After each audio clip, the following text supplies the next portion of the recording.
Bom dia, bom dia! Agora sim. Bom, primeiro de tudo quero agradecer a participação de todos aqui hoje.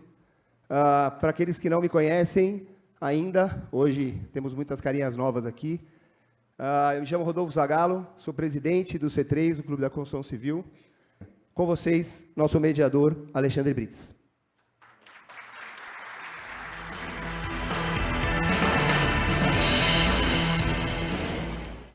Então, nós vamos passar desde a aprovação, vamos passar também pela... A Júlia vai falar, né, do Grupo Calas, a Casas também, que é do Grupo Calas, o Márcio Longo, que está aí também, né, mais de 4 décadas, né, do escritório de arquitetura. E eu queria até fazer um desafio, né, já. O que é alto, viu, Zaga? Porque alto é relativo. A gente tem uma norma hoje de placa cerâmica, que a placa maior é 30 por 30. Não sei se ela existe ainda, né? A maior que 30 por 30 já tinha que tomar cuidado. Quando a gente iniciou com a alvenaria estrutural, falava em prédios, às vezes, sem elevador, né? Ainda falam, né? Tem 4 andares, ou se tiver um... Hoje, estão falando aí de 30, tem até edifícios com maior altura, né? Então, o Pulga, né? Passando pela parte estrutural, o Cláudio, né? Da BCP, com a parte ali de controle tecnológico, e o Guilherme fechando polemicamente aí, né? Depois tem também esse desafio, o que é Grout, viu? Né? O que é Grout, né? Então, que é o desafio aí, se dá para bombear, se não dá, então tem muita coisa aí. E o mais importante, o painel de debates, a gente tem bastante tempo, aí praticamente 40 minutos, seguido do coffee break, que é onde tem, acho que aí, continua, né? Continua esse network, tá bom? Vamos chamar então aqui a primeira palestrante, Júlia Manuel, do Grupo Calas, para o painel 1. Para painel 1 não, é para palestra, né?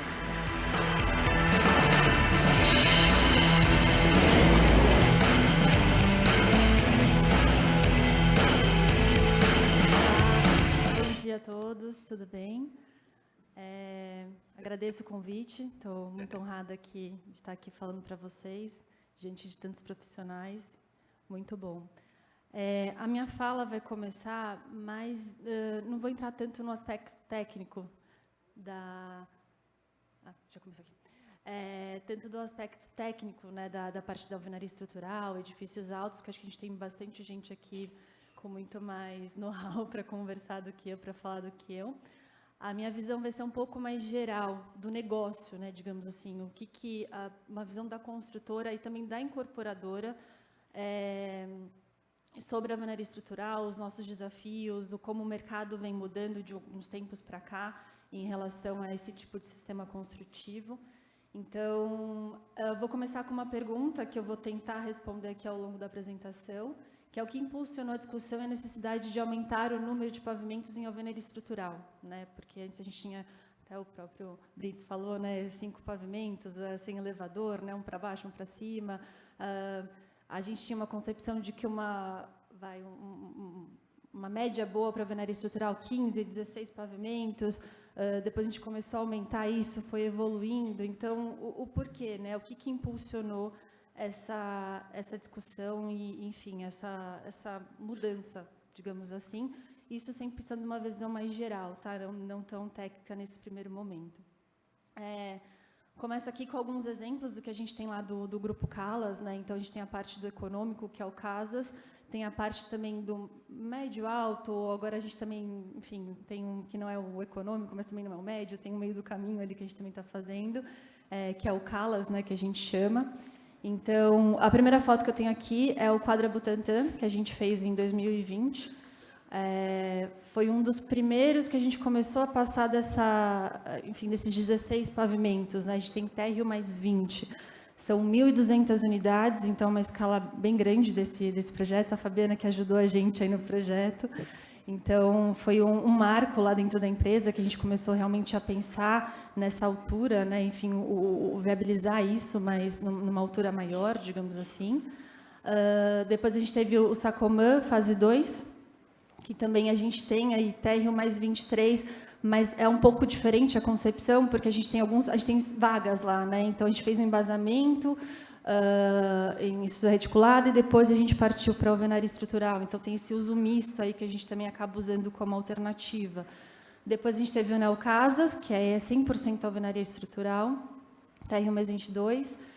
E todos esses três a gente está falando de uma categoria e de um econômico, né? Depois a gente partiu para o Miran, que foi mais recente, 2023, que é até Rio mais 20, que eu também tenho vagas, também tenho a transição. Então, assim, a gente começou essa discussão praticamente de 2020 para cá, né? Antes disso, a gente tinha a alvenaria estrutural realmente com um certo limitador aí de gabarito, né? Digamos assim. Então, realmente, ao longo do tempo, a gente foi evoluindo e foi interessante parar para pensar o porquê disso, né? Porque a gente vai meio que às vezes, no automático. Então, enfim, acho que é um exercício interessante. Vou falar aqui um pouco de legislação, de zoneamento, que acho que é um dos primeiros pontos aí que levou essa discussão a impulsionar. Prometo que eu não vou demorar muito, porque eu sei que é uma questão meio chata para esse assunto logo de manhã, mas enfim.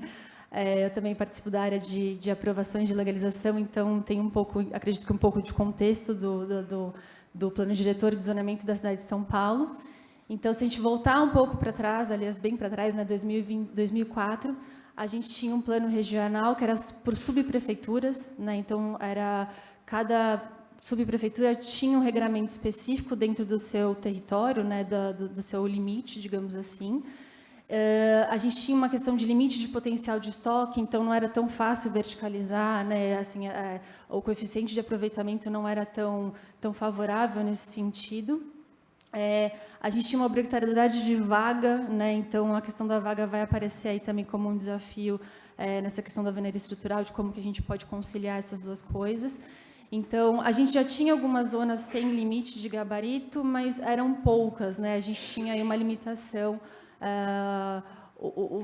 Vamos dizer assim, o contexto geral do plano diretor de zoneamento não era esse adensamento tão específico, que é o que a gente vai ver agora depois de uma revisão em 2016. Na verdade, começou com o plano diretor de 2014 e aí para o zoneamento veio em 2016, que aí foi a criação dos eixos, das ZEUs, né? Que agora a gente tem bastante ZEUs e se fala bastante em ZEUs.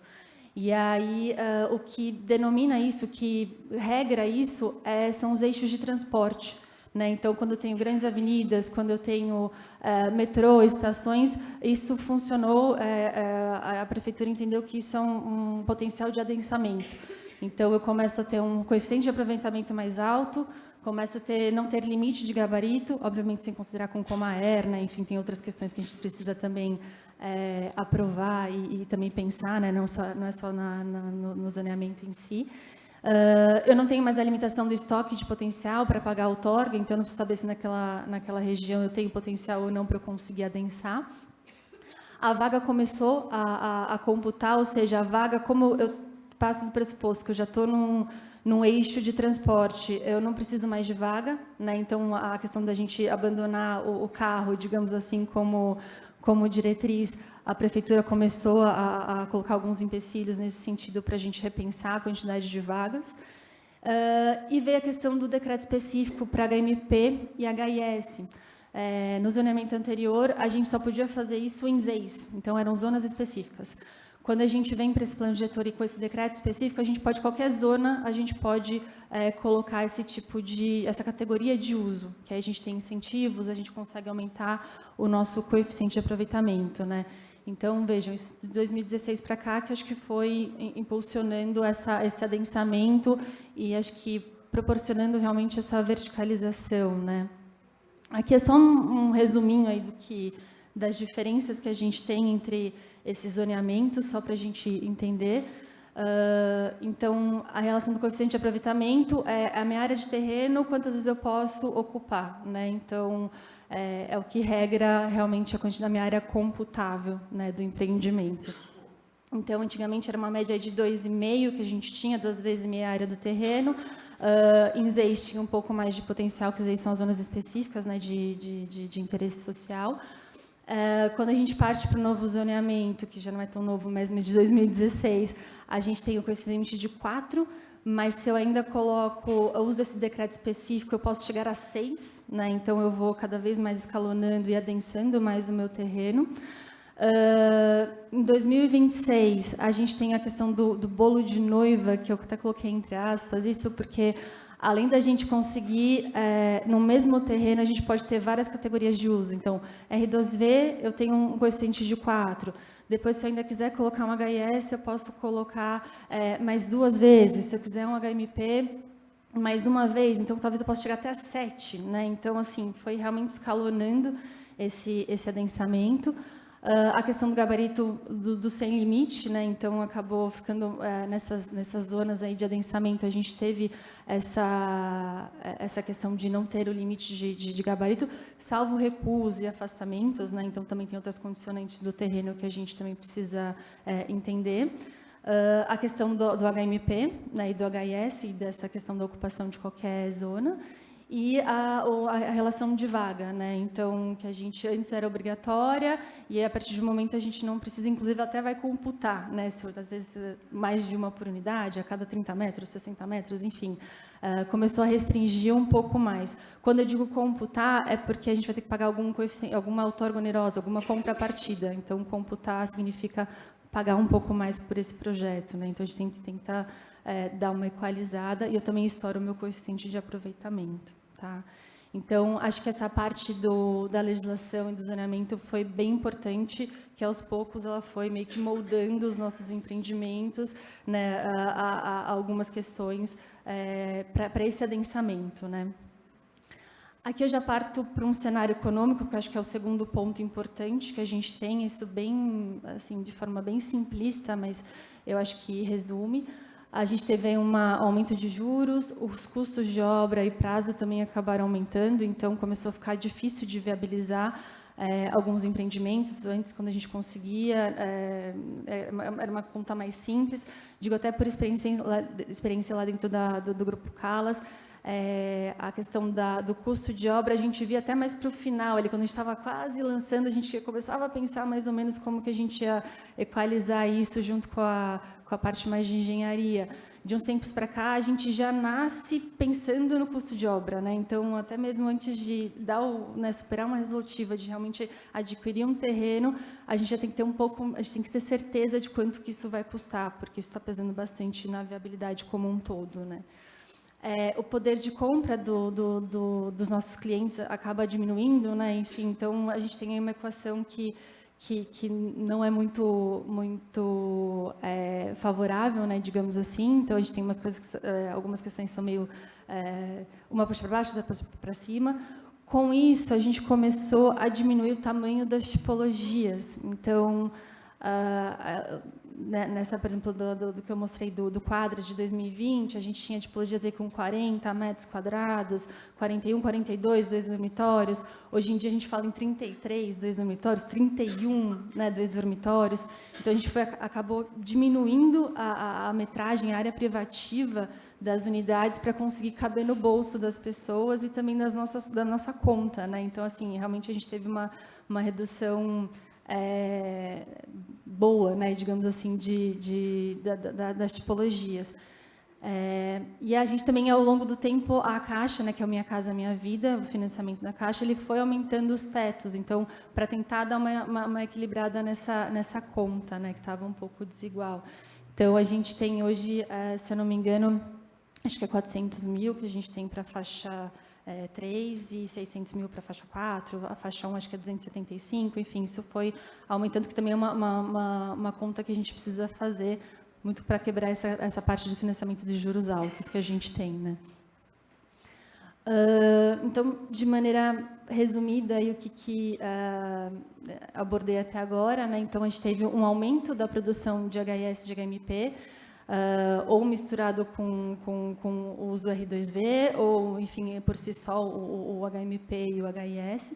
Então, o maior densamento, que a gente consegue ter um coeficiente maior, a gente consegue ter um gabarito maior de altura. A gente mudou um pouco, posso dizer que a localização desses empreendimentos, né? Então, eles estão cada vez mais bem localizados, próximos de transporte, né, e tudo mais, o que facilita a questão da redução do número de vagas, que também ajuda na nossa conta, né. A tipologias menores para caber no bolso de quem compra e também fechar a viabilidade. E a questão desse custo competitivo que virou predominante, né? O custo de obra, a gente realmente, basicamente, ele exerce 50% da nossa viabilidade, então, realmente, ele precisa ser bem competitivo para conseguir fechar. Dito isso, eu vou falar aqui um pouquinho, pensando na alvenaria estrutural mesmo, dos principais desafios que a gente enfrenta, pensando até num pré-obra, aí, tá? Né, antes efetivamente da gente construir. Então, tem a questão da flexibilidade, né, das tipologias e áreas comuns, né, que a alvenaria estrutural é mais engessada em alguns sentidos, né, enfim.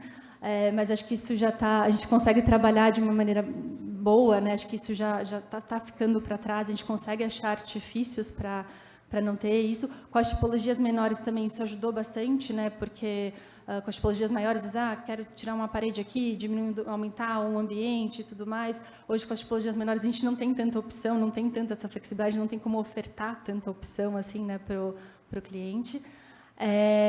A questão da limitação do piso a piso, né, às vezes 2,70, 2,72, às vezes quer fazer alguma coisa um pouco maior, a gente acabava esbarrando em alguma coisa de piso a piso. A implantação, que seria mais a configuração das torres, eu até coloquei aqui um exemplo, né, do lado de dois estudos que a gente tem, até que o Márcio está ajudando a gente nesses dois estudos. Enfim, num é uma obra que a gente já está executando, e no outro é um estudo que a gente está tentando viabilizar. Os terrenos estão ficando cada vez mais desafiadores em termos de formato, né? Está cada vez mais difícil de achar terrenos retangulares, planos, né? Então, a gente acaba tendo um desafio aí logo do ponto de partida. E aí, como que a gente, pensando modularmente na alvenaria estrutural, como que a gente faz encaixar isso nos terrenos que a gente tem nas configurações? Então, às vezes acaba criando uns dentes, escalonando, enfim. Então, é uma questão que a gente tem que... a gente procura trabalhar desde do início. A questão de fachada, né, que a gente não tem tanta artifícios, né, para fazer isso, mas uma questão mais estética, né, e tudo mais. Então, mas a gente também consegue equilibrar com cores e tudo mais. E acessibilidade, né, que é uma questão que com a LBI, que é a Lei Brasileira de Inclusão, é obrigatória. Quando a gente também fala de empreendimentos de HMP, HIS, a prefeitura bate bastante nisso, eu tenho que entregar praticamente 3%, né, das unidades passíveis de adaptação. Então, essa questão de você alterar um banheiro, mudar, acaba sendo também um desafio na hora da gente pensar no projeto, né, digamos assim. Aqui é né, querendo dizer, desses exercícios, né, um pouco do que eu também falei no slide anterior, desde o começo, né, do conceito, do início do terreno, quando ele chega para a gente pensar nele, o que a gente já tenta pensar, ou, enfim, isso está relacionado tanto com o produto quanto com o projeto, né, nesse primeiro momento. Então, essa questão dos desafios dos terrenos, né, de cada vez terrenos mais desafiadores, em termos de formato e de desníveis, né, para a gente conseguir verter. Então, como que a gente faz para conseguir padronizar e ter uma repetição, uma otimização das nossas tipologias, né?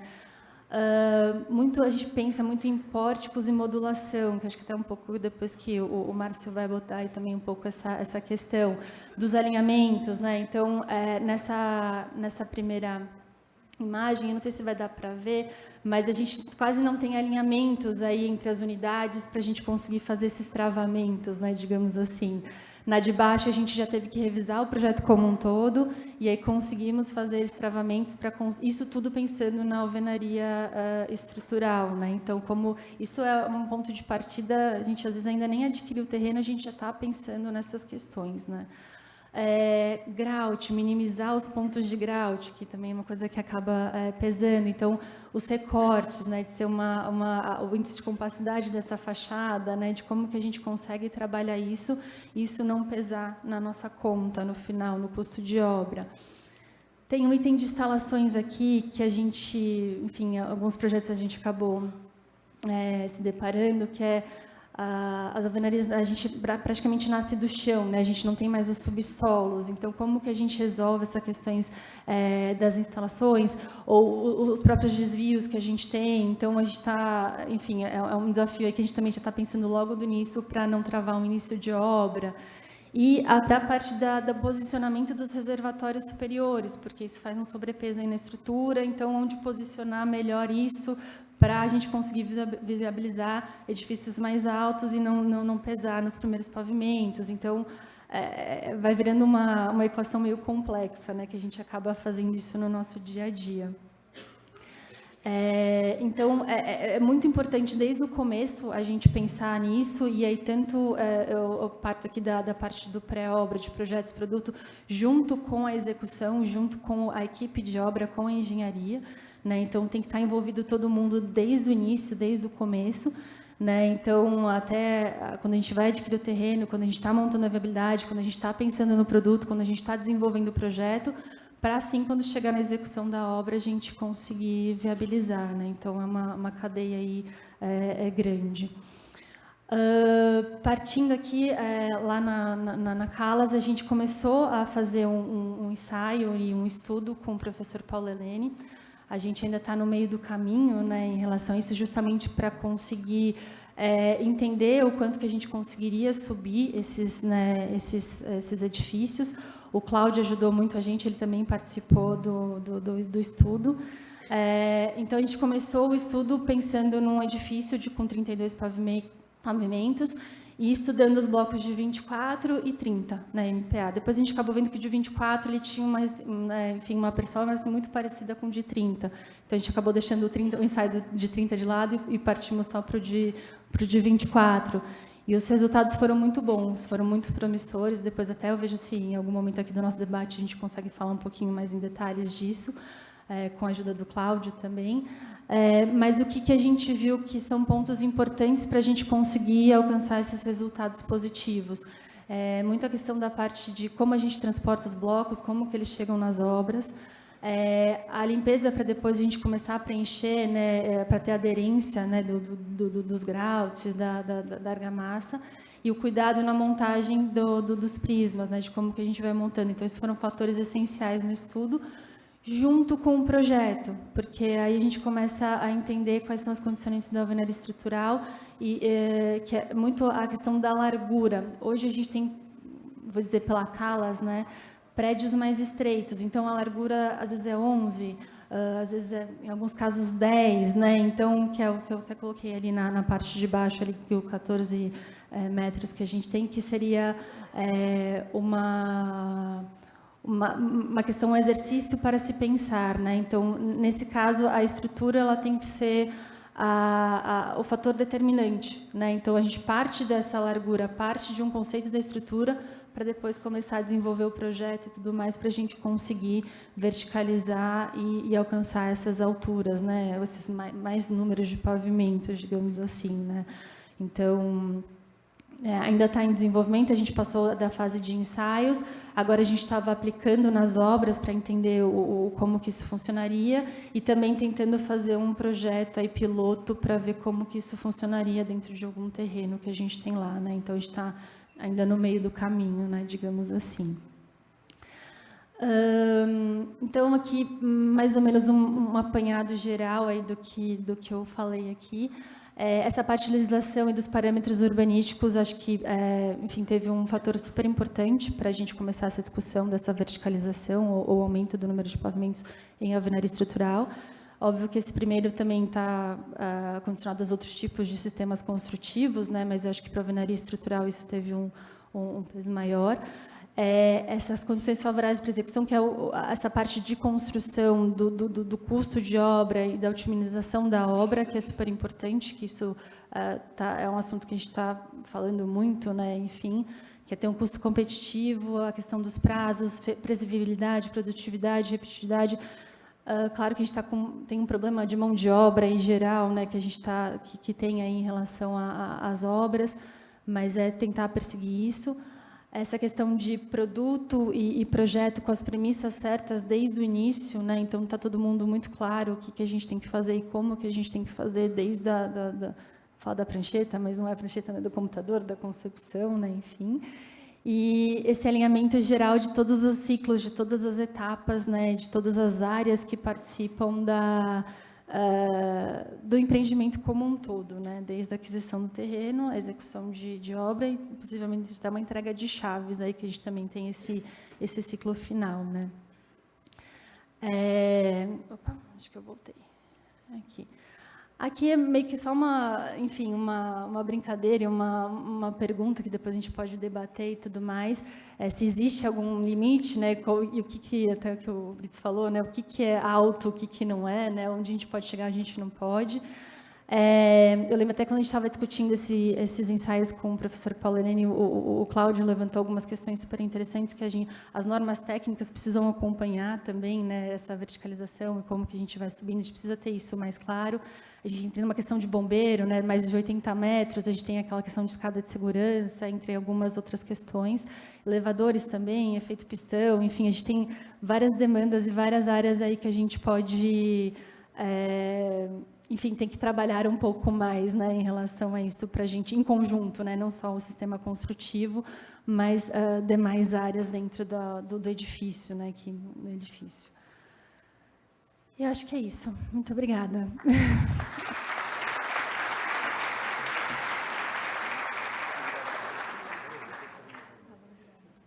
Bem, parabéns, Júlia. Convidar você na plateia para assistir os painelistas, né? Então, vista essa visão aí da parte de aprovação, né, com a Júlia representando aí, vou convidar agora o primeiro painelista, Márcio Longo, da Ruby Longo Arquitetos, né, escritório referência aqui em São Paulo, para apresentar a visão da arquitetura nos prédios de alvenaria estrutural.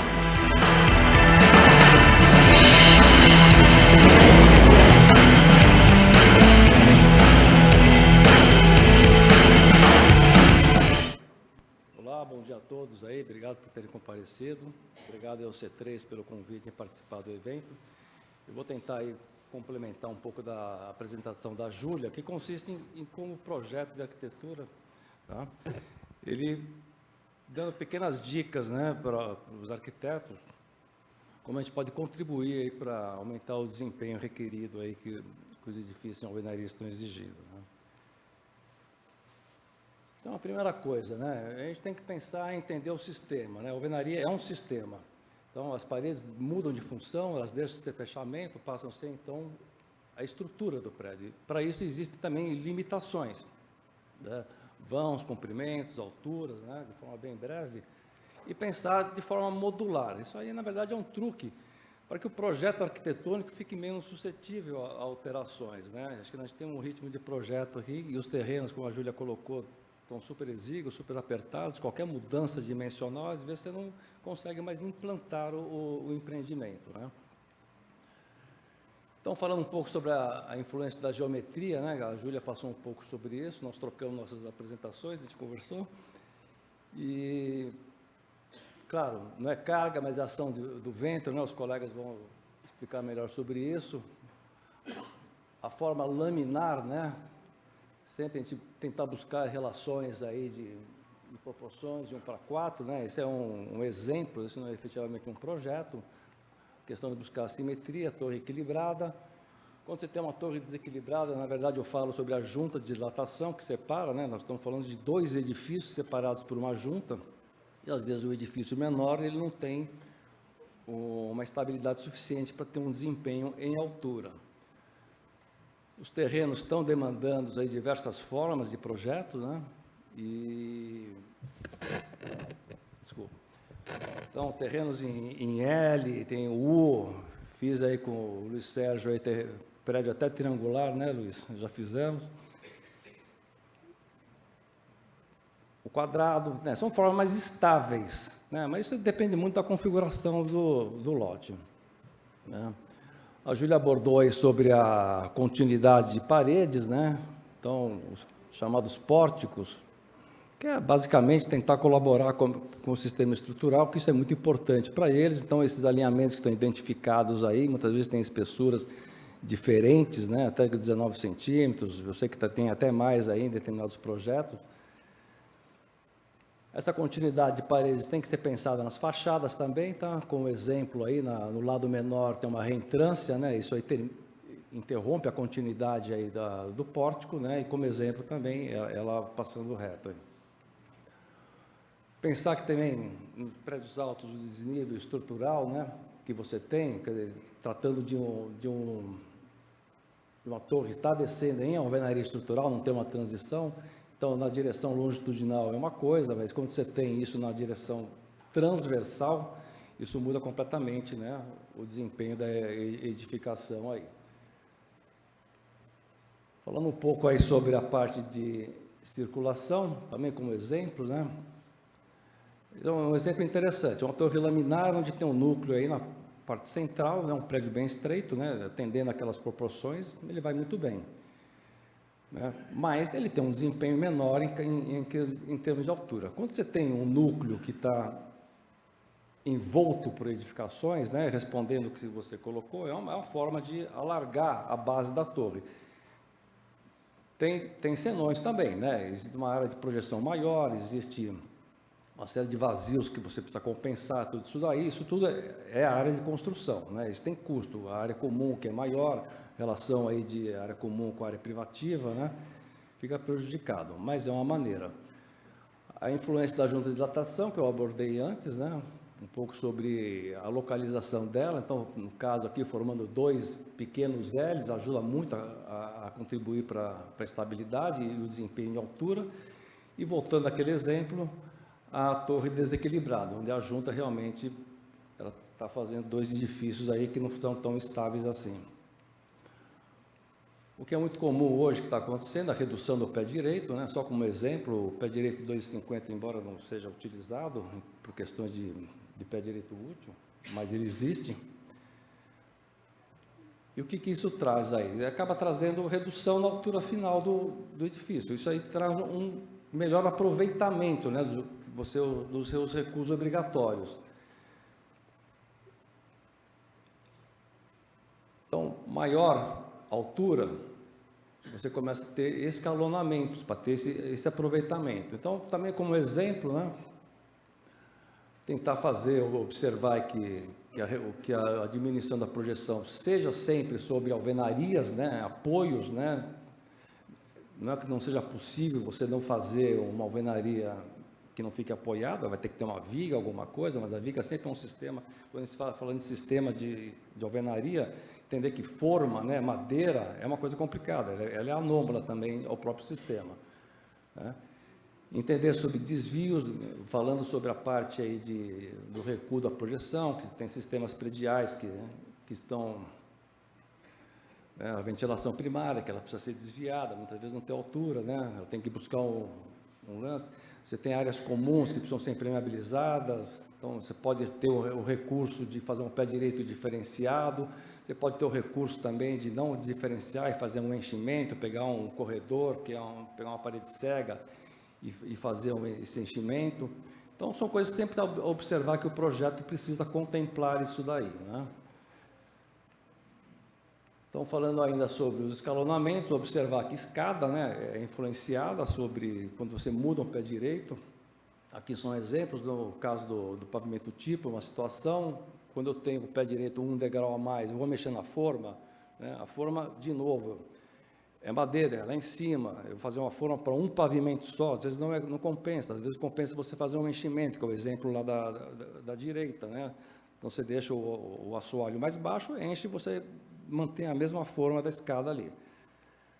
Por fim, a questão também de elevadores, né? Hoje nós temos elevadores zona baixa, zona média, zona alta, daqui a pouco vai chegar na zona altíssima, né?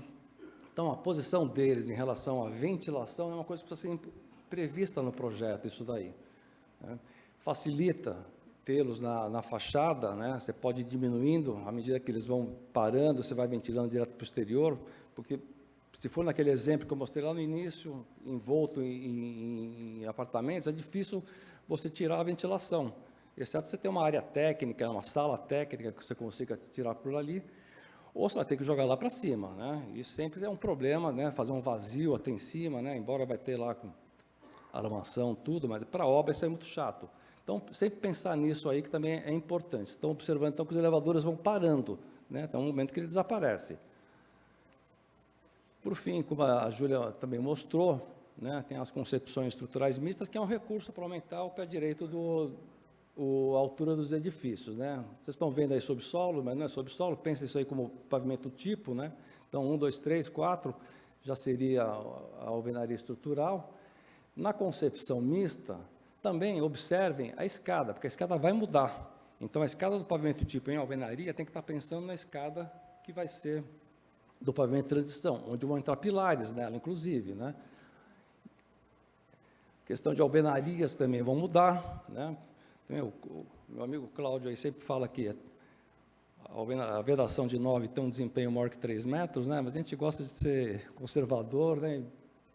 E começar a pensar que você vai ter, então, no pavimento tipo de alvenaria, se tem uma situação, no pavimento onde tem estrutura convencional, é outra questão, né? E como isso influencia. A localização de pilares, tá? Então, pensem nisso também, é importante entender como é que eles vão acontecer, principalmente elevadores, sempre é um problema, né? Onde você vai localizar os pilares, de maneira que não interfiram com o produto. E, por fim, encerrando aqui, tentar também, para a questão de shafts e tudo mais, quer dizer, o exemplo aqui da direita é a situação convencional, o da direita, desculpa, o da esquerda. O da direita é onde tem a obstrução já de uma viga de transição, né, no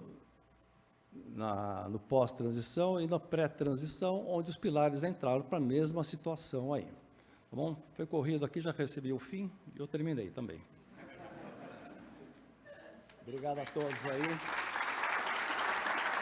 Bom, vamos chamar agora para o segundo painel, agora a visão de estrutura, né? Cláudio Pulga, da Cláudio Pulga Engenheiros Associados. Tive o prazer de trabalhar bastante.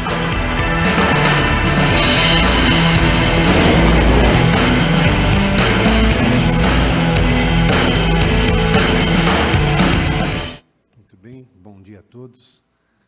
Uma satisfação estar aqui. Vamos ver se em 10 minutos eu consigo levantar alguma coisa que possa permanecer, né, no debate.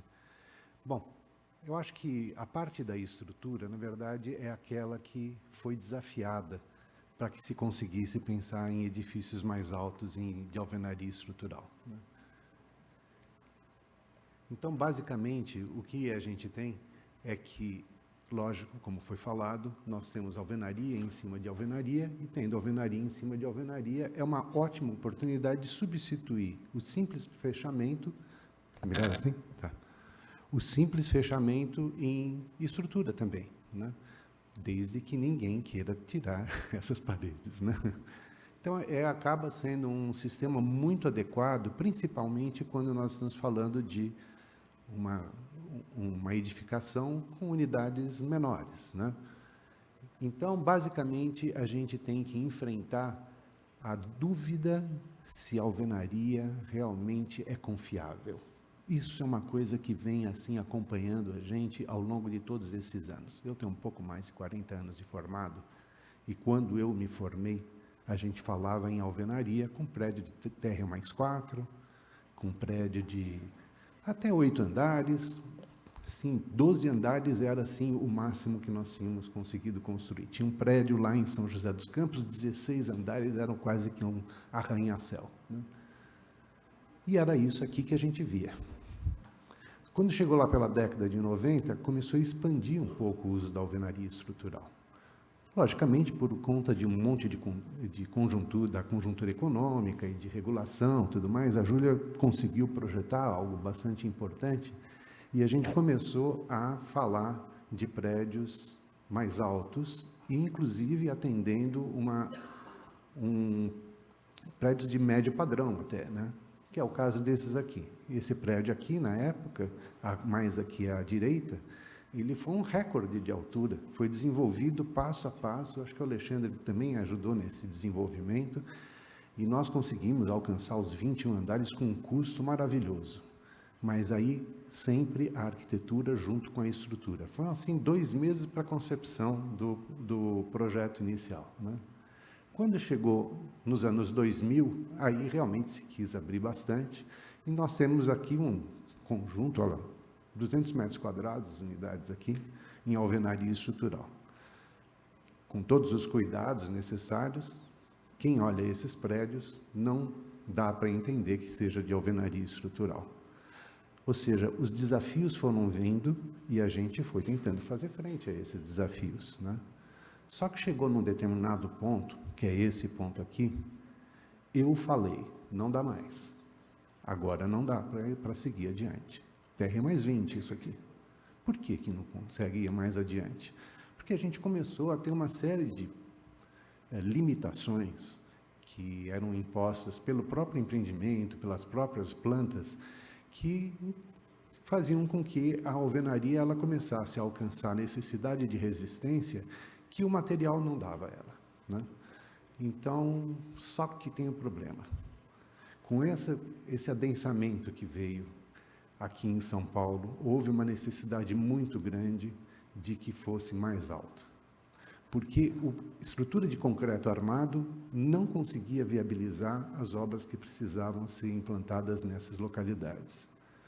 Então, vamos estudar, vamos verificar o que dá para fazer. Então, basicamente, a gente tem que encarar da seguinte forma: o que é que muda muito para um prédio alto, qualquer que ele seja, mas de alvenaria? É que os esforços horizontais, ou seja, a ação do vento, ela começa a ser relevante e cada vez mais relevante à medida que você vai aumentando a altura dele. Então, esse é um ponto. O outro ponto, eu tenho a limitação dos materiais que são utilizados. Isso é verdade? De que forma que isso realmente se sente? Outro, os resultados de ensaios têm que ser mais confiáveis. E mais, e isso é o mais importante, as plantas têm que ser favoráveis ao nosso sistema. No caso do vento, fácil verificar, até mais ou menos uns 2 anos. Insistentemente, 5 minutos eu tenho. A ação do vento, então, até 12 andares, as plantas usuais, praticamente não faz a menor diferença o vento no dimensionamento da alvenaria. E à medida que vai aumentando, cada vez mais isso vai ficando relevante. Então, quando a gente vai para um prédio muito alto, com as plantas usuais que a gente tem, como a gente viu, com unidades menores, eles são mais fininhos, né? O que vai acontecendo é que esse esforço horizontal vai exercendo uma força que vai tentando tombar esse prédio, vamos dizer assim, grosso modo. E esse tombamento faz com que haja uma compressão de um lado e uma tração do outro. Lógico, somado com a carga do edifício, essa compressão de um lado, então, ela fica maior, exige-se mais dessa alvenaria que está comprimido, e do outro lado, uma descompressão da alvenaria. Só que quando o prédio vai aumentando, essa descompressão não é mais descompressão, é uma tração. Então, eu tenho 2 problemas. Eu tenho o problema da alvenaria, que tem que aguentar mais, e um problema de alojar as barras de aço que vão fazer frente à tração. A outra coisa, então, é a parte dos prismas, praticamente, que é o corpo de prova que me permite avaliar se a alvenaria está com resistência adequada.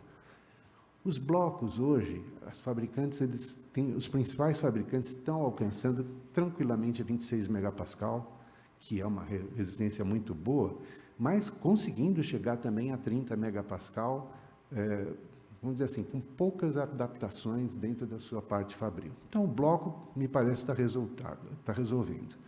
A gente vai ver a questão do grout mais adiante, é muito importante isso também, a argamassa também, que são, então, os materiais, me parece que estão bem encaminhados. Porém, tem a parte dos ensaios. Os prismas davam resultados muito baixos. A gente pega as tabelas de prisma, ou seja, relacionando os blocos com os prismas, e não conseguia ir além de 20 andares.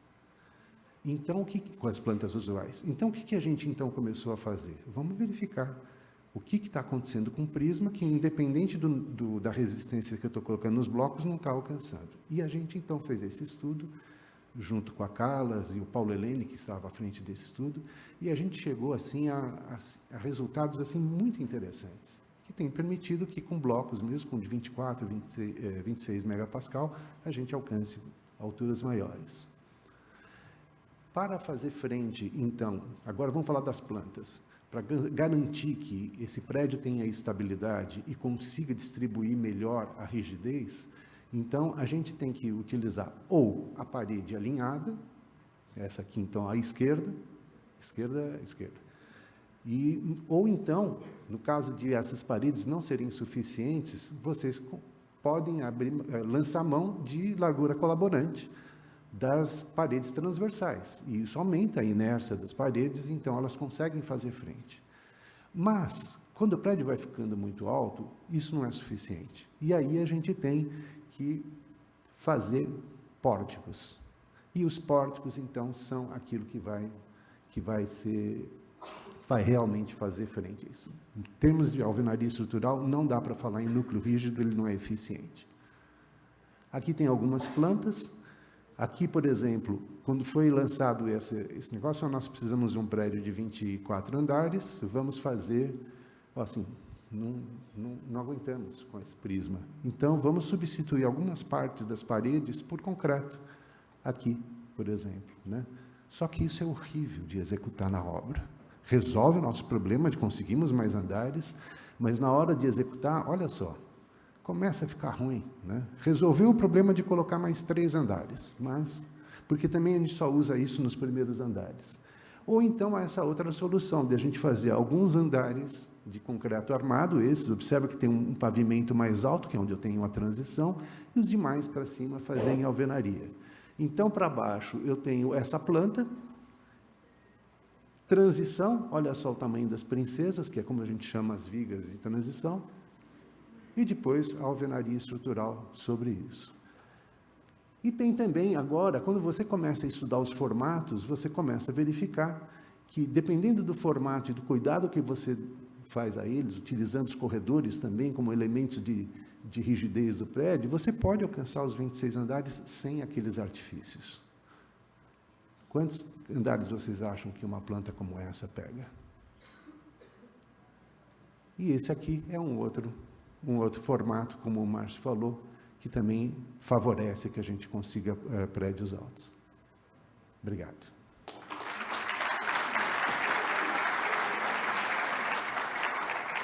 E vamos chamar agora, com o painelista, Cláudio Oliveira, da BCP, para passar a visão aí do controle tecnológico que já foi citado.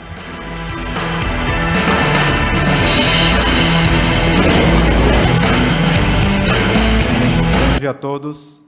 Bom, na verdade, o que eu vou tentar passar nesses 10 minutinhos também aqui é entender como o produto bloco de concreto vai se encaixar nesses desafios de viabilidade econômica, os desafios de arquitetura e os desafios de projeto. Então, tudo isso nasce no produto.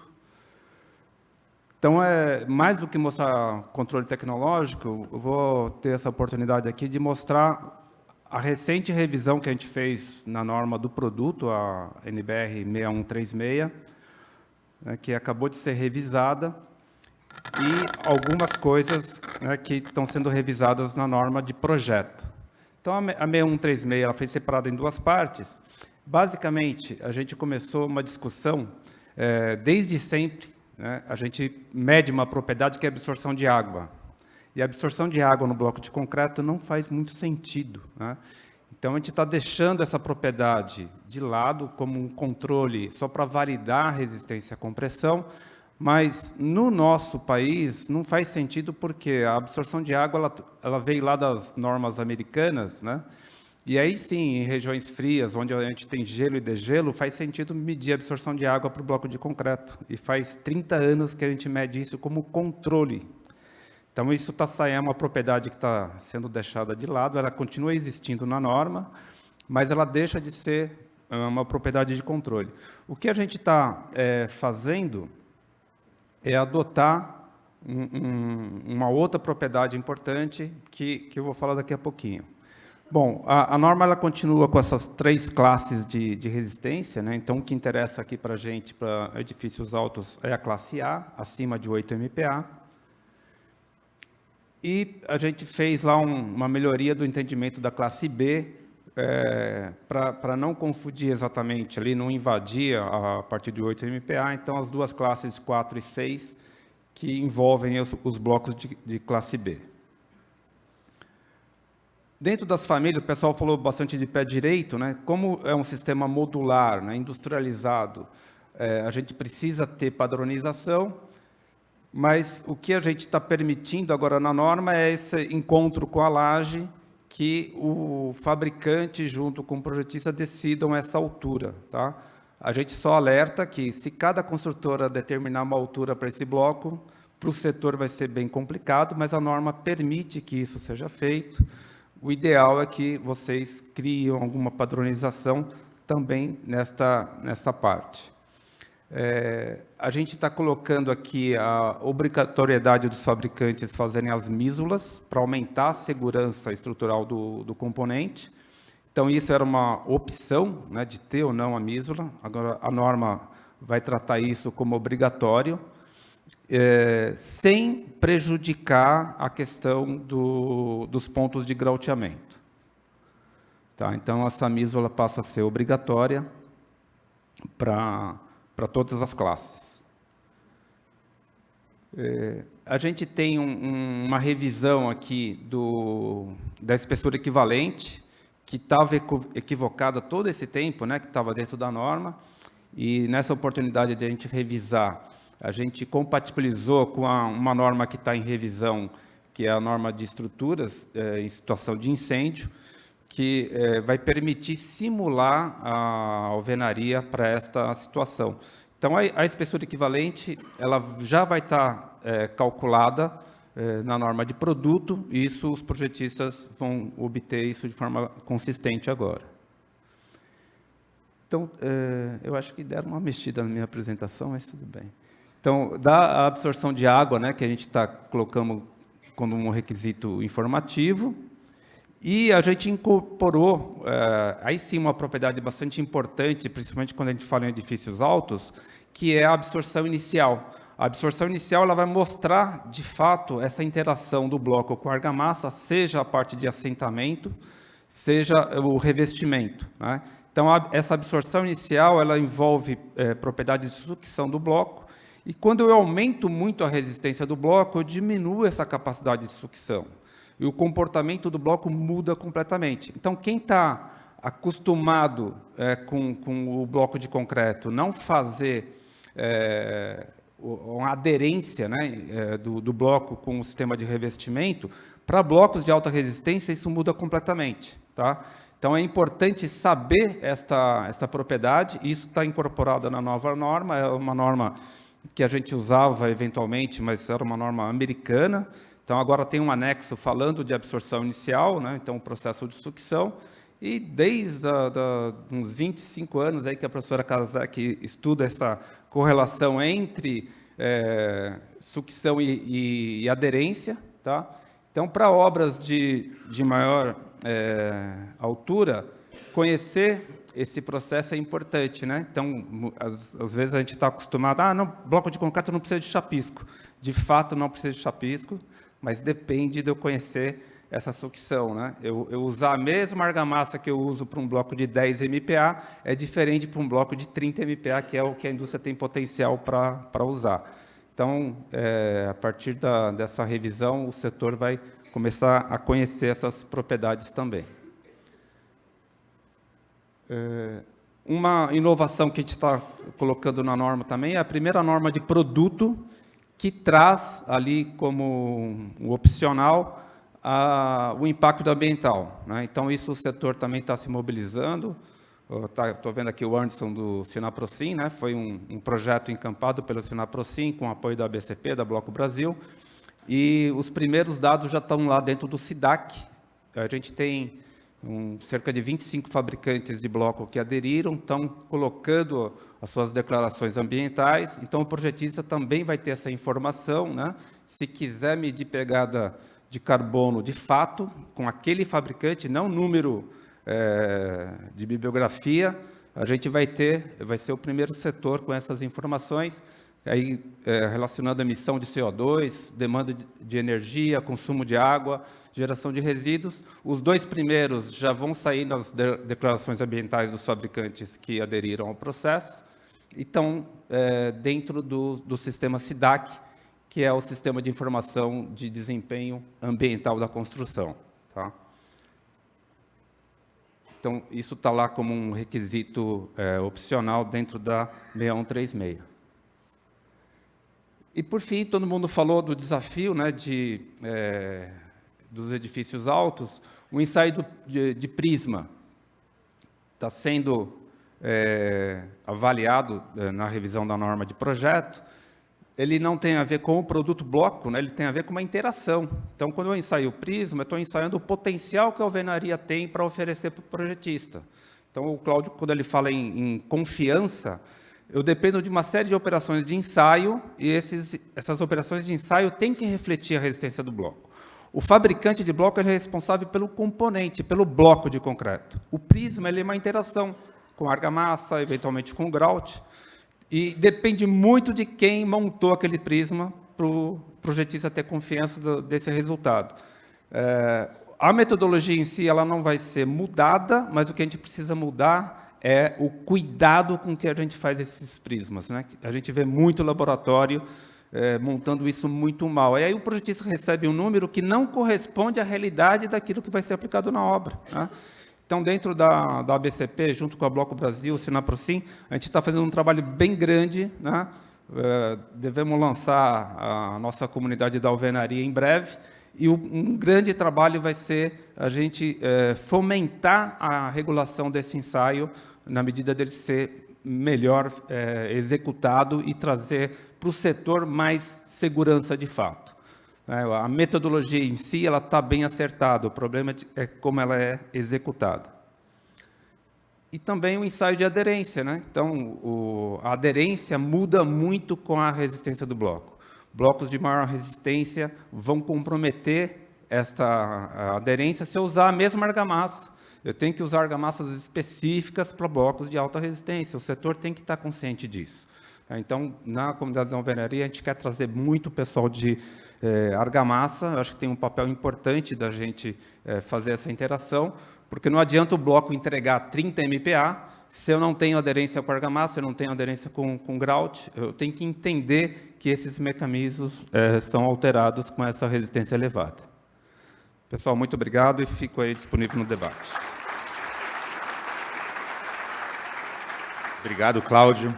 Então, para finalizar agora esse painel, vou chamar o Guilherme Chaves da Concreserve, que vai abordar um pouco também de componente, que é o grout. Vamos lá.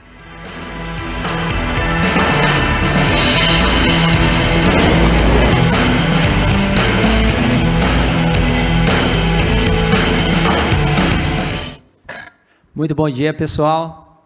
Muito obrigado pela presença de todos. Meu nome é Guilherme Chaves, eu sou diretor técnico de concreto e mineração da Concreserve Concreto SA. E pegando um pouco do gancho da parte dos projetos e da parte de normatização, eu gostaria de falar um pouquinho de materiais, né? Mais especificamente aí do grout de alto desempenho, né? Me deram aí 10 minutos para um tema que daria mais de 1 hora de discussão, mas eu prometo que eu vou tentar ser breve e objetivo, o que é praticamente impossível para um engenheiro. Então, vamos lá. A metodologia de alvenaria estrutural, ela é uma das metodologias mais eficientes aí do nosso país, muito utilizada, mas quando a gente fala de eficiência, a gente precisa entender se a gente está evoluindo com todos os materiais para essa eficiência, né? Então, nosso tema. Então, assim, a alvenaria estrutural, ela evoluiu bastante nos últimos anos, né? Porém, o grout que a gente usa hoje, ele de fato acompanhou essa evolução? Eu sei que tem uma série de discussões, enfim, né? E a nossa ideia aqui é falar que a alvenaria, como um todo, sempre usou aí grouts da casa de 15 MPa até 45 MPa, e tem potencial e tem materiais que podem acompanhar esse desempenho, né? A norma, ela não limita um desempenho específico, tem a correlação lá com a resistência do bloco, né, e por grout, mas a gente entende que o grout como um todo, ele depende de um sistema como um todo de interação de todos os materiais, que é a questão do prisma. Então, a ideia aqui é a gente falar de materiais no olhar do concreteiro, do fornecedor, né, e colocar algumas provocações para a gente poder evoluir, que eu acredito que é o tema de todo mundo aqui. Então, hoje a gente vai apresentar uma linha de concretos e grouts de alto desempenho, né, e falar um pouquinho dos benefícios aí para a alvenaria estrutural. Então, o que a gente tinha no passado? A gente tinha obras com edifícios menores demandas de cargas, né, que o professor Cláudio colocou ali, e hoje a gente tem edifícios mais altos em alvenaria estrutural, cada vez mais velocidade sendo requisitada, não que antigamente não tinha, porque o prazo dos clientes ele sempre vai ser impossível, né, mas a maior responsabilidade estrutural E principalmente a questão de sustentabilidade, que hoje não é mais um diferencial, é uma obrigação, né, para os fornecedores. Então, assim, na nossa análise, estamos utilizando praticamente o mesmo conceito de Grouts para uma realidade completamente diferente. E o que a gente entende como um todo, né? Que o que vale é o todo, é o conjunto da ópera, né? Então, cada célula grauteada é um elemento estrutural. E, obviamente, o fornecimento do grout, a gente precisa obedecer os pré-requisitos para ter fluidez, preenchimento, durabilidade, controle, rastreabilidade e o principal, repetitibilidade. Eu vi que a Júlia colocou e a gente também considera muito importante. Nós, como fornecedores, precisamos entregar o mesmo grout todos os dias. Assim como a obra precisa ter o mesmo controle e ficar em cima disso todos os dias, a questão dos prismas, enfim. E a aplicação como um todo, armazenamento, como vai fazer. Então, isso é um comprometimento que depende das arestas como um todo, né? Do fornecedor, da obra, do controle tecnológico. E aí aqui a gente tem até um exemplo de um produto de alto desempenho que a gente desenvolveu junto com a Crisol lá no nosso laboratório, tá? Que eu vou apresentar mais no detalhe, que é um grout de alto desempenho, na ordem aí de 80 MPa, tá? Estabilizado, que é uma quebra de paradigma, o pessoal usar super plastificante ou não. Hoje a gente tem aditivos e tecnologias para polímeros de manutenção, né? E depois de 6 horas esse grout perde apenas 2 centímetros de abatimento. Então, você pega aí na ordem de 26 centímetros de abatimento para 24. Então, é possível, né? A gente só precisa inovar e aperfeiçoar as normas. Então, quando a gente coloca algumas coisas para discutir aqui, vem algumas dúvidas, né? Existe um limite prático para a resistência do grout? A gente sabe que não existe, mas tem algumas limitações em relação à resistência do FBK, da resistência do bloco. Então, os critérios normativos atuais refletem as possibilidades dos materiais disponíveis hoje? Né? Ou a gente precisa evoluir mais com isso, porque os projetos estão cada vez mais do futuro. E os grouts? E os materiais? E os blocos? Eles estão acompanhando essa evolução no futuro? Né? Então, e com isso a gente vai conseguir com muito ensaio. A gente participou também desse estudo da Calas, né? Não tivemos acesso ao resultado, mas o nosso laboratório está aberto para isso, para a gente poder contribuir com inovação. Então, a discussão é correta, não é resistência, é desempenho do conjunto, é o prisma. Então, esta evolução de todos os componentes no sistema, não só no grout, não só no bloco como um todo. E com isso a gente apresenta para vocês a nossa linha Axia de grouts e concretos de alto desempenho aliado à sustentabilidade. O que se trata a linha Axia? São produtos de alto desempenho com muita tecnologia embarcada que a gente consegue reduzir em até 16% de emissão de CO2 na atmosfera. Tá? A linha Axia ela oferece ampla gama de traços de concreto e de grout, onde a gente oferece para os nossos clientes para que a gente possa desenvolver estudos junto aos projetistas, aos órgãos, às universidades, para que a gente possa inovar nos próximos projetos. Então, essa linha de Axia ela vai desde concretos até 80 MPa, agora a gente já tem linhas acima de 100 MPa, módulos de deformações mais elevados para os concretos e para os grouts também. Então, quando a gente entra na linha Axia, a gente fala de concretos homologados entre 60 e 80 MPa, alta fluidez, baixa permeabilidade e durabilidade.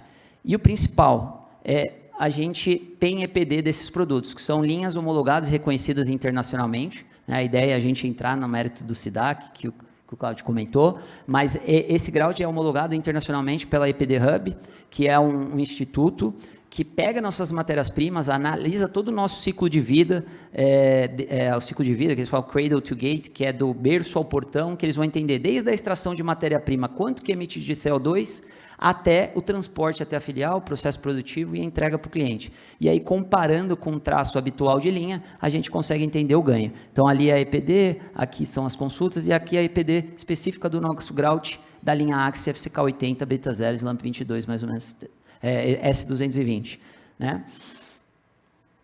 Então, aqui, até pegando a sugestão do Alexandre, ele falou, dá uma comparada com o microconcreto, né? Então, a linha Axia, ela justamente pega um pouco da tecnologia dos microconcretos que são utilizados para reforço estrutural, que atinge altas resistências, tem muita tecnologia de aditivo embarcadas, porém, ela alia para a questão de alvenaria estrutural, para os preenchimentos, fluidez, homogeneização e aderência no bloco, para a gente ter um conjunto como um todo. Não vou entrar muito no detalhe, que senão a Bárbara já vai... Então, basicamente, a linha Axia é alta performance, tecnologia aplicada, menor consumo de cimento, né? Mais desempenho, menor pegada de carbono, mais durabilidade. Então, Produzir é diferente de garantir, né? Então, não adianta nada a gente produzir hoje e não manter a constante repetibilidade. Então, a gente precisa garantir desde os processos de controle de matéria-prima, como a parte de confecção de traço, produção, até a entrega do cliente. E como que a gente garante isso para essa linha Axia? Tendo uma certificação ABS BNT.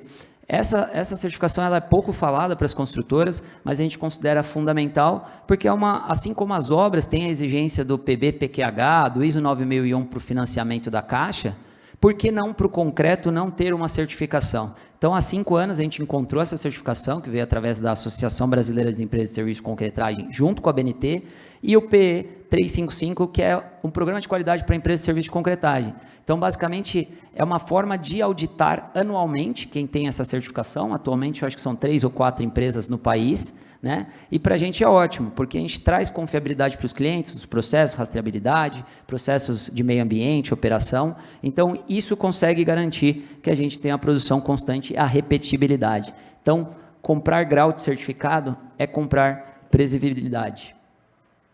E, por fim, deu certinho, um minuto ainda. O futuro da alvenaria exige alta performance, sustentabilidade, controle, rastreabilidade e, principal, repetibilidade de todos os envolvidos no processo. E aí fica aqui minha reflexão. Os materiais já chegaram ao futuro. Agora precisamos levar o conhecimento, os estudos, os ensaios de laboratório e as normas até lá. E a gente está à disposição para isso. Muito obrigado.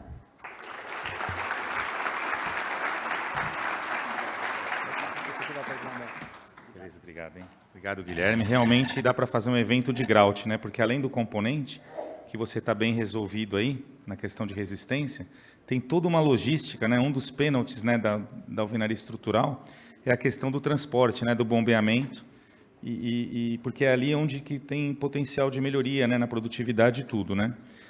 Vou convidar a Júlia aqui, para... Olha aqui a cadeira livre para você aqui. A gente combinou, você esqueceu. Então, olha lá, o Zorzi levantou a mão, quer perguntar. Pode levar para o Zorzi lá que ele vai perguntar. Bom, já que nós estamos falando aí de aumentar tanto a altura, e o Pulga citou muito a influência do vento nesses edifícios, né? Nesses edifícios mais altos, eu pergunto, ensaio de túnel de vento, está na previsão, está sendo feito? Como está esse tema? Obrigado. Não conheço nenhuma obra de alvenaria estrutural que tenha sido submetida a um túnel de vento. Então, não tem sido feito isso. Agora, o formato do edifício, seja de alvenaria estrutural ou de concreto armado, que seja, né, eu acho que é o que está determinando mais esses efeitos, né, do vento. Né? Mas não tem esse estudo específico. Xalita ali quer fazer a pergunta. Vamos lá, Xalita. Eu queria perguntar para o Pulga, e o Márcio também, uma coisa que a gente tem enfrentado muita dificuldade nas transições, né? Porque no nosso produto, na EZTEC, raramente a gente consegue fazer o prédio nascer do chão em alvenaria. E aí, cada projetista tem uma forma de concepção das vigas de transição. A nossa engenharia tem reclamado muito que, às vezes, a gente faz aquela viga que afina, né? Ela fica fininha e depois ela abre embaixo. E aí eles reclamam que é muito ruim de fazer a forma e muitas vezes eles querem preencher todo o vazio como se fosse uma viga retangular mesmo, né? Regular, e só fazer os blocos nos lugares da divisão. E também, normalmente, a parede não fica exatamente no eixo da viga, né? Então, eu queria que você falasse um pouco sobre quais são as melhores soluções, o que o pessoal tem aderido mais e facilita mais a execução na obra. Bom, usualmente o que a gente costuma fazer é o seguinte, não fazer aonde você tem shaft, você ter vigas muito largas, porque senão vai ter que, de alguma forma, esse tubo tem que passar por ali. E aí se faz essa solução com viga larga, você faz um estreitamento da viga na cabeça dela para poder sair com essa tubulação.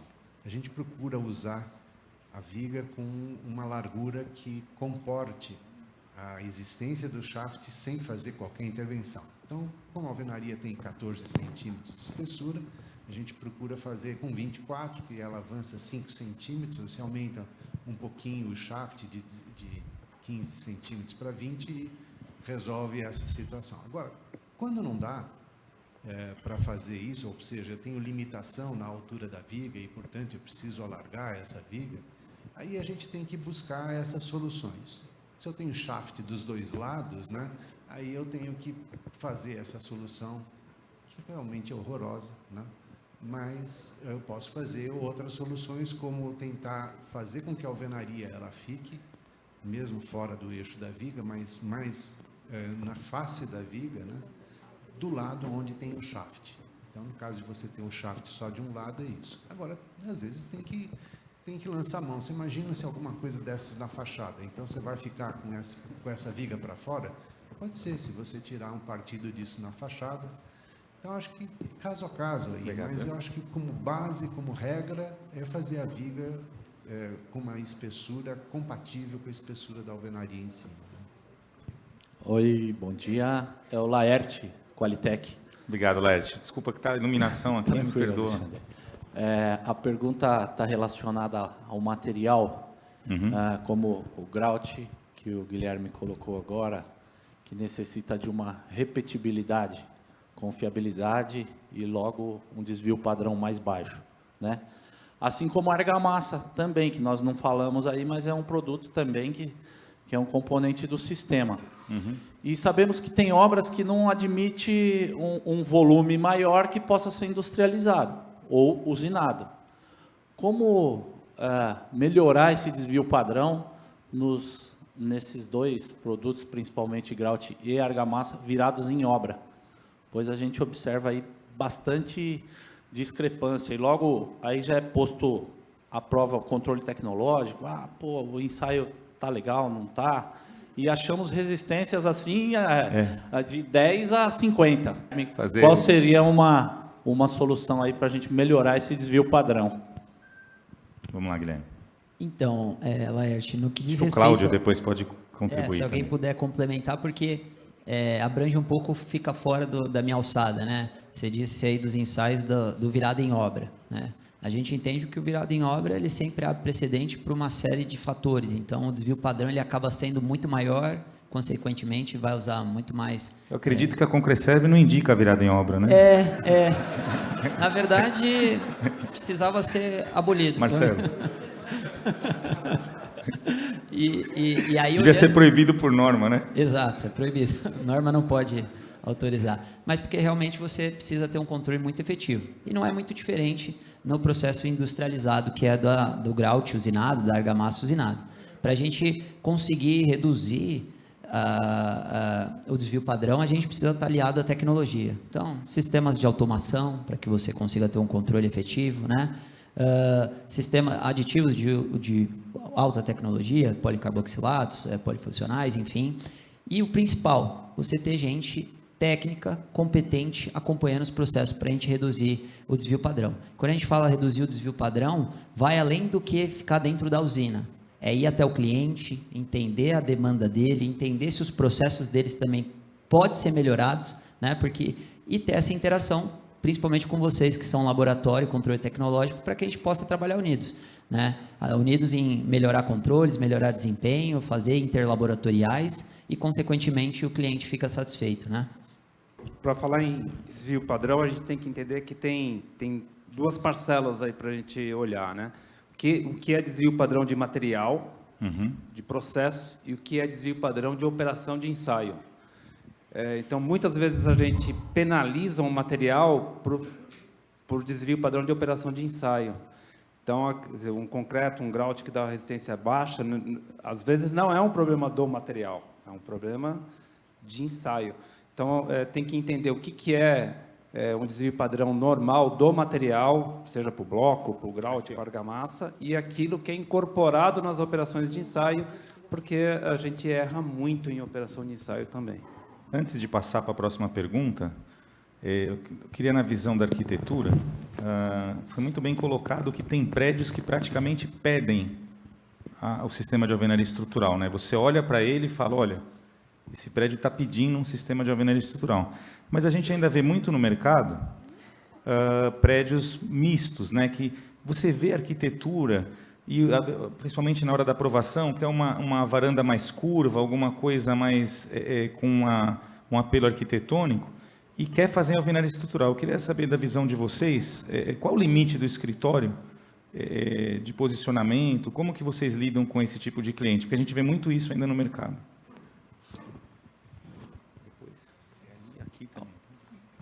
Eu vejo assim, precisa ter uma vocação, né, do empreendimento. Fica muito associado à alvenaria estrutural em empreendimentos econômicos, né? O Cláudio mostrou aí outras imagens que isso não reflete. Mas eu acho que assim, a alvenaria é um sistema, então tudo precisa casar com ela. Né? Qualquer coisa que você saia fora, né, disso daí, traz mais tempo, mais dificuldade, né, mais etapas, mais. Então, eu acho que, basicamente, é uma determinação que vem do próprio cliente. Tá bom. Né, do que ele quer fazer. E a gente se adapta dentro disso. Mas qualquer coisa que tenha forma mesmo, que tenha carpintaria, tudo, é o que é o adicional ao sistema, não faz parte dele. Né? Eu acho que tem que ter essa visão global. Mas eu acho perfeitamente possível qualquer tipo de empreendimento assim ser feito, né? Desde que não tenha grandes flexibilidades. Sim. Na sua opinião, e na da Júlia também, ainda existe preconceito? Porque eu lembro, eu não sei hoje, mas há talvez uns 15 anos atrás, uma empresa que eu trabalhava, junto com os Ores e tudo, a gente foi fazer um prédio em alvenaria estrutural, no Morumbi, que já era de um padrão médio para alto. Ainda tivemos que dar até treinamento até para os corretores, né, para a questão de personalização, né, sempre tem aquele preconceito. Na opinião de vocês, ainda existe preconceito no Brasil, aqui em São Paulo, para prédios de alvenaria estrutural em alto padrão? Com certeza, eu creio que tem. Tá. Júlia também concorda? Concordo, acho que tem a alvenaria estrutural, também tem a questão do drywall também, que eu acho drywall que é também. Outro item também que gera um pouco de preconceito ainda. Preconceito. Ok. Mas que talvez na hora da venda, alguma coisa assim possa ser superado, né? Claro, pode. Apartamentos de alto padrão, existe uma sede por intervenção na unidade muito grande, que vai muito além do que a gente é capaz de prever na hora de fazer o projeto, mesmo com flexibilizações que a gente considere. Marco, um dos responsáveis pelo evento. Não, que é isso.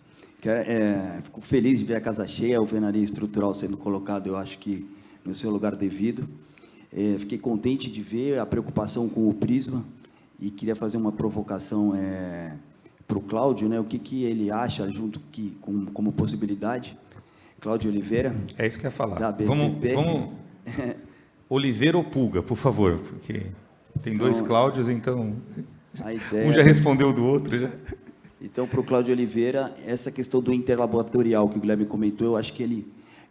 como é que você enxerga a gente poder fazer um interlaboratorial junto com os principais laboratórios, porque para garantir que está sendo cumprido os processos de ensaio, porque realmente hoje a gente tem visto bastante coisa que nos deixa preocupado. Bom, se a gente olhar como evoluiu, né, o bloco de concreto, então eu tive a oportunidade de ir na BCP implantar o programa de selo de qualidade, isso há quase 20 anos atrás. Então, hoje, no produto, né, no bloco de concreto, a gente tem selo de qualidade, a gente tem PSQ, né, a gente tem normas consistentes e tem um interlaboratorial para o bloco de concreto. Então, a gente tem isso, é um programa que eu acho que é a Falcon Bauer que coordena, né? Então, no bloco de concreto está bem resolvido. Quando a gente vai para o Prisma, que é uma composição de componentes, né, o bloco, a argamassa, se for cheio, o grout também. Então, essa interação, que ela está mais ligada à obra, falta a gente, de fato, resolver, né? Esse é um programa que a gente poderia colocar. Qual que é a dificuldade disso? De fato, a gente entender a padronização do sistema, né, de execução do ensaio. Mas é uma coisa que a gente poderia coordenar, sim, via a comunidade da alvenaria. Primeiro, a melhoria da execução do ensaio, né? E a gente começar, acho que, qualificar até os laboratórios, porque não é qualquer laboratório que faz isso de forma eficiente. Cláudio, o prisma é um problema há muitos anos, né? Eu tenho a sensação, do ponto de vista do lado das construtoras, que a gente até acaba reforçando algumas coisas devido até ao método de ensaio. Não que necessariamente a gente esteja efetivamente com o problema na obra, né?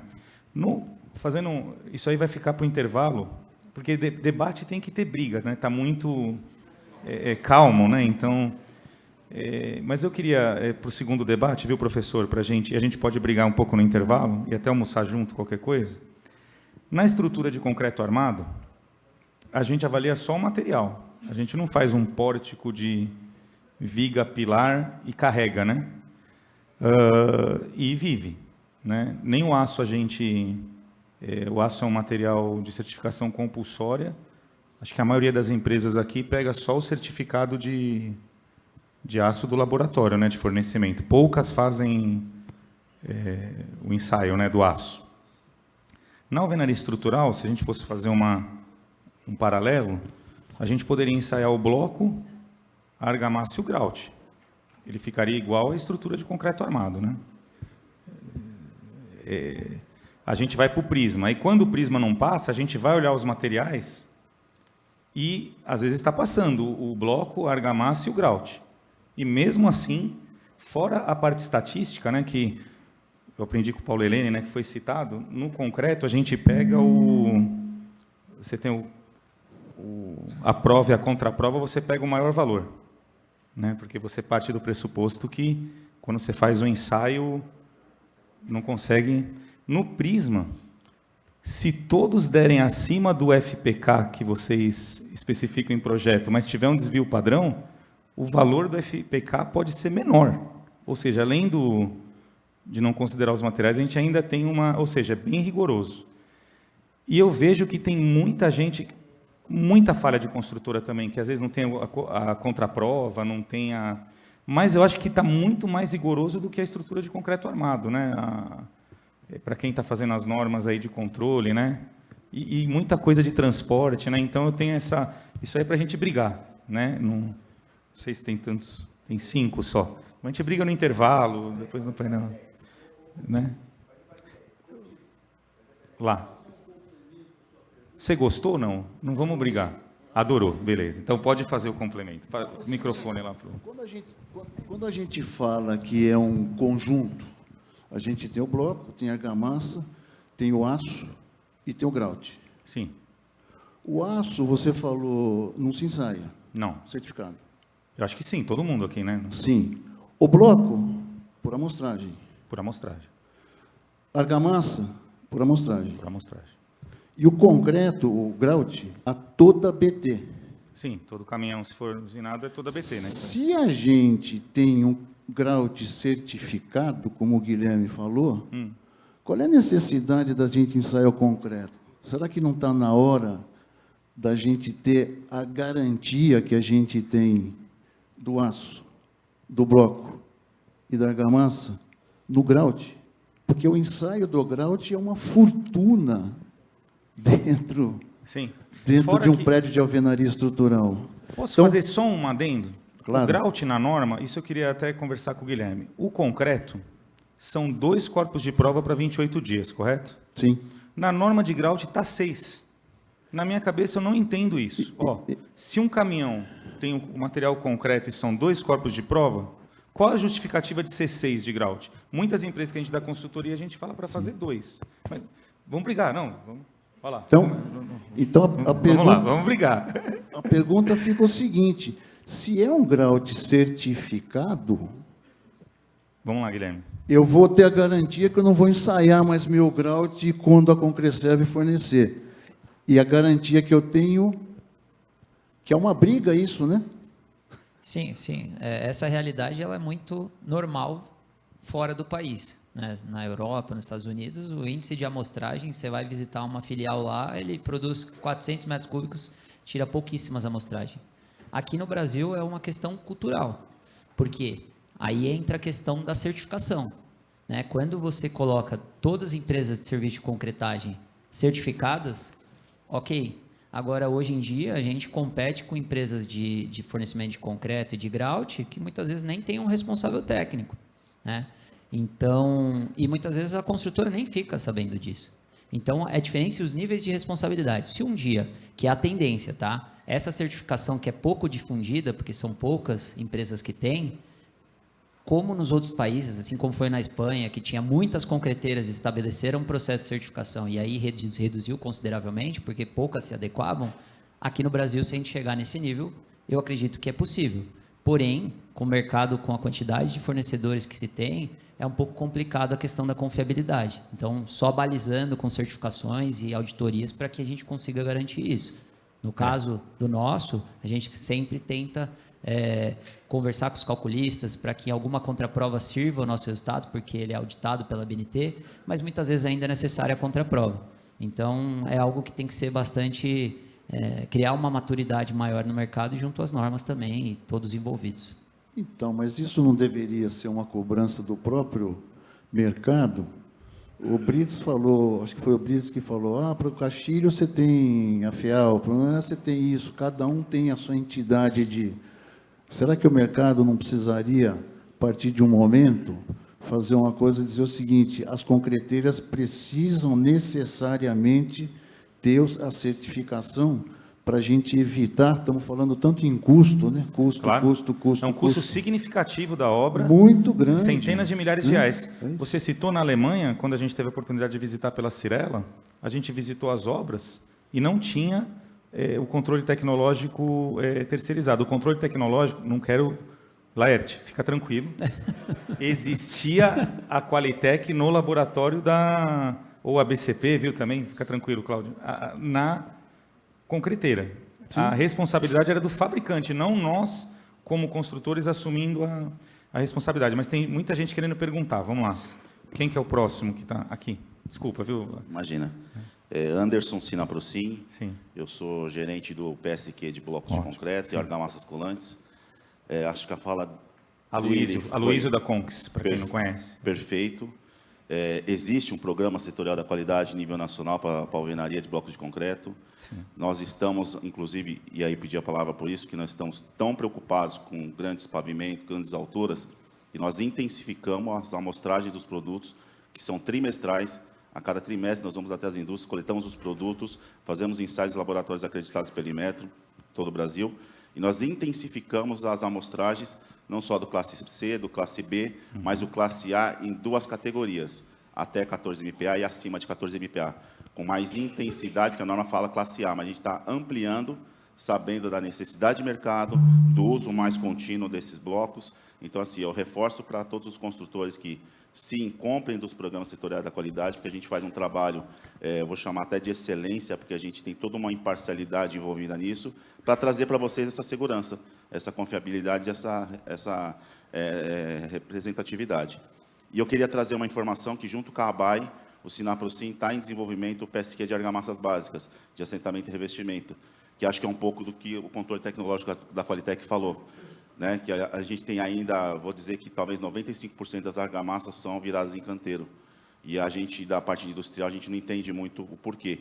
Talvez uma questão econômica, mas acho que cultural. A indústria cultural... Mas o VIT vai abordar. O VIT vai abordar no painel 4, o VIT da Votorantim. Eu acho que a indústria tem competência para trazer as soluções, trazer a pauta da sustentabilidade, porque a gente vai ser muito mais assertivo, mais confiável, mais repetitivo, né, com uso de recursos com muito mais cuidado e trazendo para vocês segurança e facilidade.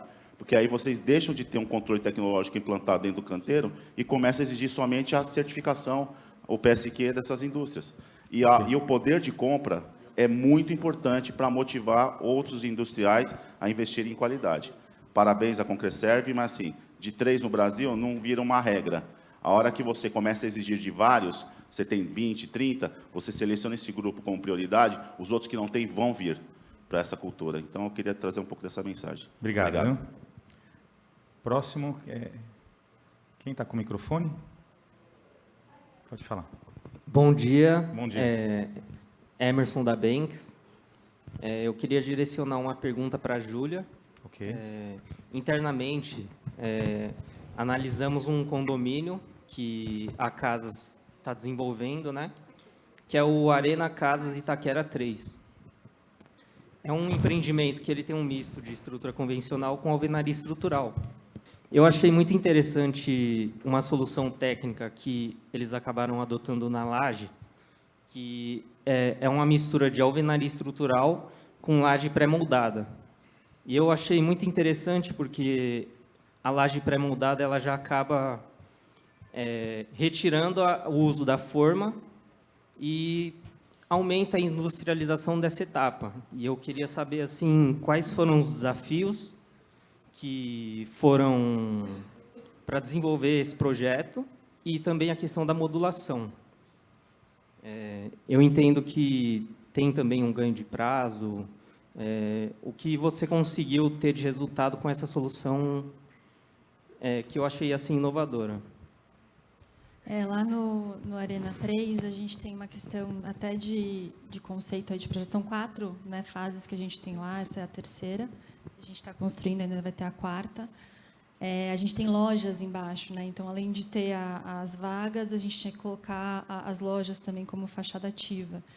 E aí surgiu essa questão da gente fazer o misto, né, a alvenaria mista, né, a estrutura mista, que a gente chama, que até o embasamento, enfim, todo estrutural. Depois a gente foi para a alvenaria convencional e depois para cima o estrutural. E a pré-laje veio um pouco depois, assim, quando a gente já estava, enfim, já, não digo que praticamente construindo, mas em vias de começar a obra, que a gente começou a estudar essa laje pré-fabricada, né? Então, a gente ainda não tem muito a noção do ganho que a gente está tendo, mas realmente a gente já sabe que tem uma otimização, né, enfim, de prazos e tudo mais. Acho que o desafio principal é a questão da escada, né, de uma padronização da escada. A gente acabou até usando o próprio projeto de estrutura, que é, né, do Cláudio, para depois fazer adaptação para a pré-laje. Então, a tendência é a gente aplicar em outras obras. Tá? Essa foi a primeira, né, do grupo que a gente está colocando, mas a gente já está estudando realmente para as demais obras, porque a gente está entendendo que é um resultado bem favorável. Não consigo te mensurar exatamente agora, né, certinho o que a gente ainda está em desenvolvimento, ainda está executando, mas é bem favorável, mais por uma questão de otimização de mão de obra e de prazo. Acho que é o lajes principal. pré-fabricadas e vêm para a obra, é isso? Isso. Não são moldadas na obra? Não. Tá. Elas vêm lá da Anhanguera. Da Anhanguera, né? Isso, pode falar Anhanguera, ela é um Anhanguera, acho que parceiro aqui, C3, né, Zaga? ele. Lages é Anhanguera, né, Zaga? Lages é Anhanguera, né? Pô. Vamos para a última pergunta, para depois ir para o intervalo. Bom dia, Gustavo Damitri. Boa, Gustavo. Tudo bem? Queria direcionar para o Puga uma discussão que vem a longas datas aí, né?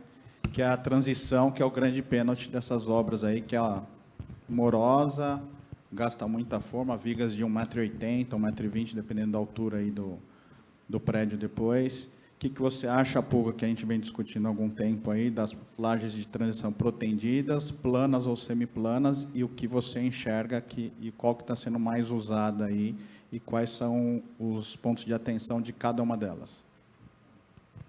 Bom, a estrutura de transição, ela com vigas, ela é mais econômica do ponto de vista de usar menos concreto, menos aço, e era o que a gente fazia mais. Mas aí tem esse problema, que a forma é muito mais complexa de fazer, e tem uma série de coisas também que acabam interferindo, como furação nessas vigas para passar toda a instalação, é o pavimento onde existe essa alteração. Agora, a gente tentou, no ano passado, isso ficou muito na moda, né? Fazer outras tentativas com lajes planas, eventualmente protendidas, né? Na verdade, elas foram até provocadas numa obra, que era uma obra, se não me engano, da Cury, onde se fez a laje plana protendida, né? Provocadas por esse exemplo, a gente analisou para vários clientes essa questão da laje plana. E a gente percebe que a estrutura que surge para usar a laje plana da melhor forma possível, ela é diferente da estrutura que surge para usar as vigas de transição. A estrutura adequada é outra, né? E o que acontece é que a solução com laje plana, protendida ou não, ela gasta o dobro de concreto, e quase o dobro de aço. Qual é a vantagem, então, nesse sentido? É você diminuir muito o prazo, né, de execução disso aí. Então, tem que colocar isso no papel para verificar se realmente vai ser ganho esse prazo. E depois tem que tomar um cuidado muito grande, em especial quando se trata de proteção. A furação tem que sair perfeita. Não pode esquecer furação. Você ter uma laje de 70, 80 centímetros de espessura e lembrar que aquela furação daquela bacia tinha que estar ali, então você imagina a dor de cabeça que dá. Então, é uma solução que precisa ser mais bem avaliada. Isso também exige do cálculo estrutural também que se usem ferramentas um pouco mais elaboradas, quer dizer, o jeito que a gente vinha fazendo esses anos todos de cálculo da alvenaria, ele acaba ficando prejudicado, então ele precisa investir em ferramentas mais adequadas, né? Porque você tem um apoio numa estrutura muito mais flexível, que é a laje, do que quando você considera as vigas, né? Enfim, é interessante, a gente tem um grupo de estudo com vários projetistas, né, e que a gente está se propondo enfocar cada um desses temas, e esse é um dos temas que a gente certamente vai enfocar. Tá bom. Pessoal, invadimos alguns minutos aí do coffee break. Nós vamos encerrar. Quero agradecer a todos os palestrantes e painelistas por esse primeiro painel. Vamos agora para o coffee break e voltar pontualmente às 10h30. Muito obrigado.